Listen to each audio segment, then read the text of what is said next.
Hello. It's just been announced that CIPS is about to change its syllabus document for its Level 5 Advanced Diploma in Procurement and Supply qualification. My name is Ian Thompson. I'm one of the directors of Cordie. We run professional studies in all of the CIPS qualifications and apprenticeships, and I was invited to be part of the very small technical panel that reviewed the existing syllabus and made recommendations for these changes. So what I'm going to do in the next few minutes, I'm going to review this new syllabus document. I'm going to explain to you what has been changed, how this impacts you, how we're going to move over into this new syllabus, and when these changes take place. Perhaps before we start, it's important to understand what we mean by a syllabus document. You can get a copy of this syllabus from the CIPS website or contact us at cordie.co.uk and we will send you a copy of that syllabus. It's really important for any learner of any qualification, far broader than CIPS, to be working off the syllabus. The way it works in CIPS is that CIPS uses the syllabus as a technical specification. It states out all of the learning content that you need to know to get the qualification. And so it's the policy within CIPS to test that content and only that content. That's part of their assessment policy. In other words, your exams, when you sit them, will be based on that document. But that document, as I say, is changing, and I'm going to explain now the changes in a little bit more detail. Before we get into that content, though, it's important and perhaps easier for me to explain what hasn't changed. Firstly, just to say the qualification remains exactly the same. It is still a Level 5 qualification. It is still called the Advanced Diploma in Procurement and Supply. It still has the same credit value. It still has the same number of modules. The module titles haven't changed. So in terms of the content and the structure and the way it works, the way the exams will be assessed remains exactly the same. Anybody travelling through their qualifications will not notice in paper terms any difference in terms of their qualification or the output. But what has changed is some of the learning content. And let me explain that a little bit more. There are three main changes that you need to be aware of generally, and then we'll do a deep dive into each of the modules. The first thing to say is not all modules have changed. It is only the 5 core subjects, modules 1, 2, 3, 4, and 5. All of the others, that's the elective modules, stay exactly the same. And within those 5 modules, really, to be honest, it's just the technical content that has been tweaked. That therefore gives you this impression that, to be honest, it's not a major change. It's what we in the education profession would call a minor revision to the content. The second thing for you to be aware of is the removal of country-specific content. Under the old syllabus, when we reviewed it as a technical team, we were aware that there was some content that was built around the UK specifically, or even regions such as the European Union. This doesn't make for an internationally acceptable, internationally accessible qualification. So the new syllabus has removed those references and it is now internationally accepted as a qualification. And the third major change, just for you to be aware of, is the introduction of ESG, Environmental and Social Governance Principles. Now, ESG is a major topic. Actually, it's one of our revision tips, our video clips on our YouTube channel. You can find out about that elsewhere. But the introduction into the syllabus is just a recognition from CIPS that this is the focus in the modern world. We've sort of moved on from corporate and social responsibility and from sustainability. Those themes are still important, but ESG is the heartbeat of modern business right now. And so the syllabus has made those reflections. So now let me explain in detail for each of the 5 modules what the changes are. The first one applies to L5M1, which was managing teams and individuals. Obviously, it's the same title, but this is the module where there has been the most changes. Historically, the old syllabus had a breakdown of 5 learning outcomes, which is a real challenge, not only because it makes for a large amount of content for learners to prepare for their exam, but you had to, under the old syllabus, write 5 essays inside 3 hours on each of the one on each of the learning outcomes. This has been changed.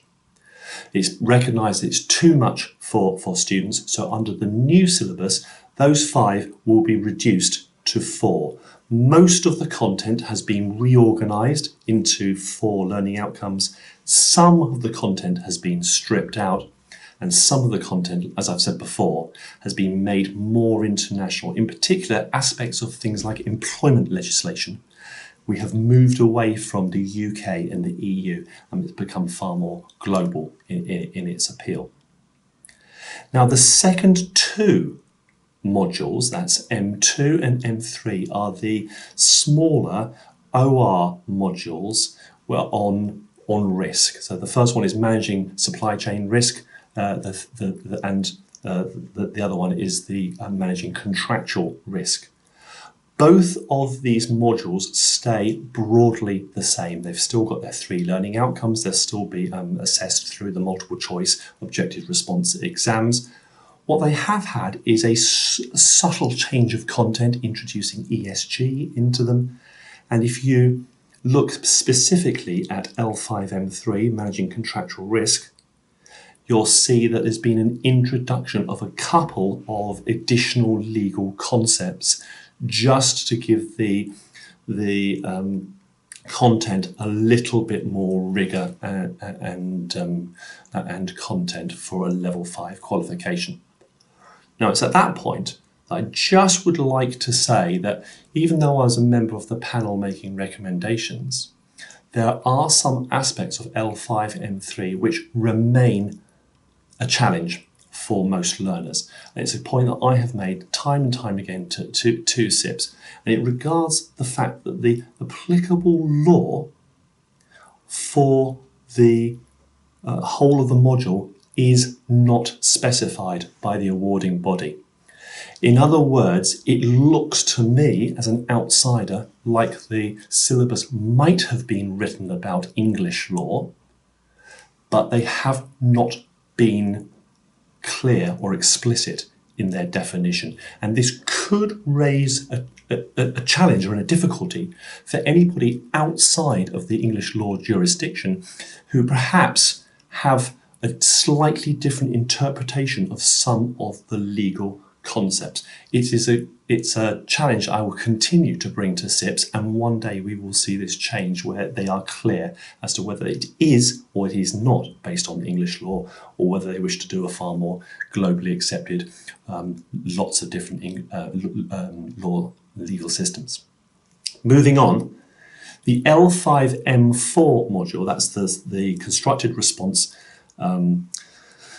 module about advanced contract and financial management, has in essence more or less stayed the same. What I would say is, again, it's had ESG principles brought into it, and there's been an increase in the amount of financial content within that module.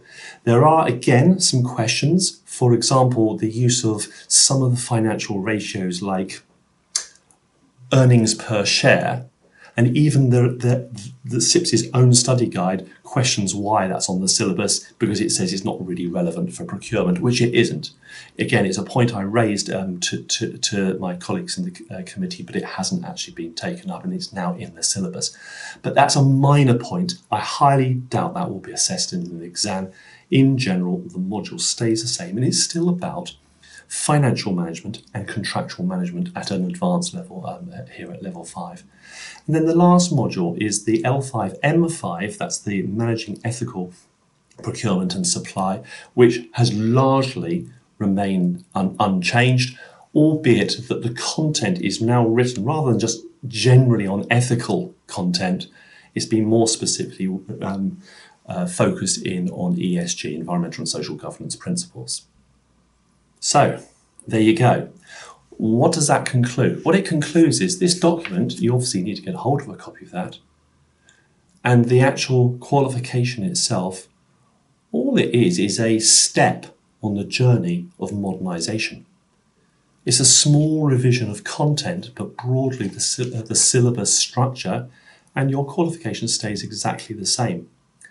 So when it comes to the impact upon you, it does mean that there are, and there have been now, new study guides published.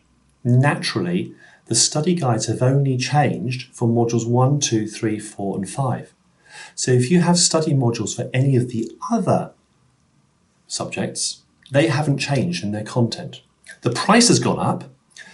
One thing I will say, and it's a fact, that since the current version of the syllabus, which started in 2019, there has been an 83% increase in the price of the study modules, which, although we have had some global inflation pressures, that is quite large across a period, given the fact that the content broadly hasn't changed. So when does the new syllabus kick in? It kicks in at the beginning of 2025. The first exam that will be assessed on the new syllabus will be in March 2025. If you are mid-flight, all you will find is that suddenly the next module that you are studying happens to be on the new syllabus, not the old. There will be a subtle change which your study centre or your tutor has brought in, and you needn't worry about this. If you don't have a study centre, and maybe you are doing self-study off the books, you'll need to make sure you've got a new copy of the books. And if you've got any queries, of course, contact CIPS, contact us at cordie.co.uk, and we'll be happy to help. I have had the question from one of our students that says, oh my goodness, does that mean I have to stop and start again for my studies? And the answer is absolutely no, you don't. You just continue to study. There's no reason to pause, stop, or change. And your end result qualification, the certificate, be it on the new or the old syllabus, will still be the same qualification. It has exactly the same value in the market, and it helps lead you on to level 6 and to getting those CIPS letters behind your name. So there you go. I really hope this session has been helpful. It's just been a little piece of information to help you understand the changes that are coming through. Do please like this video, subscribe to our YouTube channel, and you'll find that you'll get alerts for all sorts of revision tips and various technical content explanation. Thank you so much for watching, and I would wish you the very best of luck with your CIPS exams. Thank you.